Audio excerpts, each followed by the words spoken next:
Welcome to my channel Pallavi digital arts. పులికి గుణపాఠం. ఒక అడవిలో చిన్న పులి ఉండేది.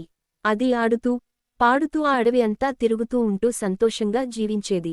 కాని చిన్న పులికి ఒక అలవాటు ఉండేది. ఎవరిని పట్టించుకోకుండా ప్రతి విషయాన్ని తాను మాత్రమే చేసుకోవాలని ప్రయత్నించేది. ఎవరైనా దాన్ని సహాయం చెయ్యమంటే ఆ పులి సాయంకి మొహం చాటేసేది.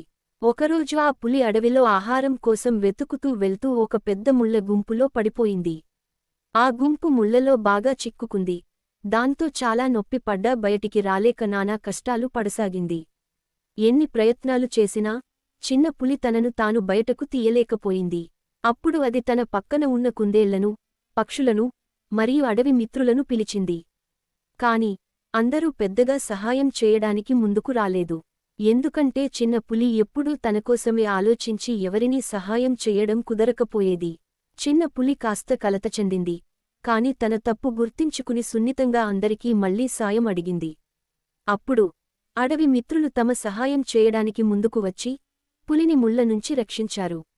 ఆ రోజు నుంచి పులి తన ఆలోచన మార్చుకుంది.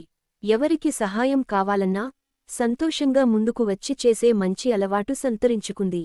కథ సారాంశం: మనం ఎప్పుడూ నిస్వార్థంగా ఇతరులకు సహాయం చేయాలనే గుణం కలిగి ఉండాలి. అప్పుడు మనకు అవసరం వచ్చినప్పుడు అందరూ మనకు సాయం చేస్తారు. Thank you so much for watching. Please like, share and subscribe.